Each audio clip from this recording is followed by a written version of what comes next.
Good afternoon, everyone, and welcome to today's cooking demo where I'll be showing you how to make some Fudgesicles. So let's get to it. Okay, so for today's recipe, we're going to be making some Fudgesicles. So what we're going to need is some instant pudding mix. You can do any flavor, and this pudding mix is 3.9 ounce pack, and it's going to take about 2 cups of milk. It might vary if you're doing a different brand of instant pudding mix, but it should be about 2 cups to the 3.9 ounce box. Now, if you're using a milk substitute, first you want to make sure if you have a dairy allergy that you check your pudding mix to make sure it's dairy free, either on the back or on the company's website. And then for milk substitute, that might vary the measurement a little bit, but I know the common recommendation is about 1/4 cup of non-dairy milk. But I suggest starting with a 1/2 cup of milk and then gradually adding it as you go along. All right, so let's get to it. I'm going to take my bowl, start whisking. So I'm going to use chocolate first.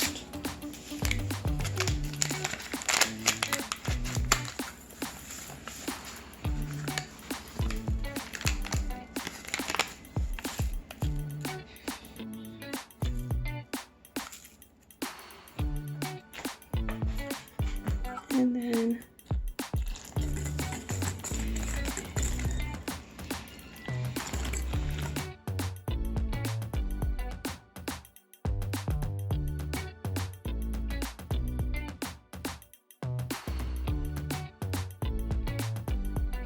it's basically just whisking to make sure it's all dissolved. You don't need it to set because it's going to set in the freezer, so it's not like you're making a pudding. All right. Then you would simply start pouring these out into your popsicle molds. You could use any popsicle molds. If you don't have popsicle molds, you could use an ice cube tray and food safe popsicle sticks. It's very important to use the food safe popsicle sticks and not the ones like for crafting. And if you don't have an ice cube tray, what you could use is a paper cut, little paper cups that you could stick in the freezer and sort of peel them off when they're done. Mine's come with these things, so I'm just going to start pouring the chocolate, but I think I might also make vanilla and do a layered fudgesicle. Like I said, use any flavor, and some people even add in some jimmies, or if you wanted to make it a little bit like cookies and cream, you could put some crushed cookies in there, or even fruit if you wanted to add some strawberries to experiment. That's up to you.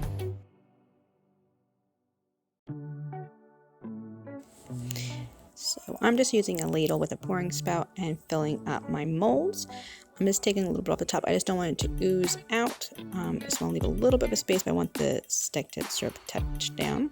And then my other molds, what I'm doing is I'm only filling up about half with the chocolate because I'm going to add some vanilla pudding that I made. And I'm just pushing it down with a plastic spoon to make sure it goes to the bottom.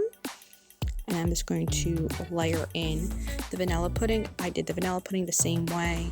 For one package, I did 2 cups of milk and I whisked it. And so now I'm just getting my spoon. I'm going to scoop that in, get a nice layer, and I'm just going to finish off with a layer of chocolate pudding. And then add my sticks. And once they're all done, they're going to go in the freezer for a few hours. Okay, so once your Fudgesicles have been sitting in the freezer and are frozen completely, it's time to take it out. Now, if you're using a paper cup, you can just start peeling the cup, but if it's still not coming out, just run it through like tepid water underneath the tap. Or if you have like a mold like this, you can just kind of put it in warm water just for a little bit. You don't want the water to be too warm that it melts the fudgesicle. You just want it enough that it helps loosen it up a bit. And with the silicone ones, I will say it is nice because they slide out better. But you use whatever you have.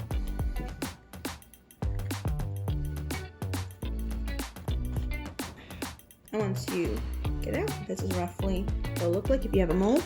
And this is what our layered one looks like. Not perfect, but they taste delicious.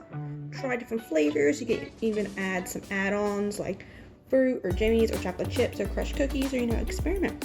use different flavors, have fun with it. Enjoy, guys.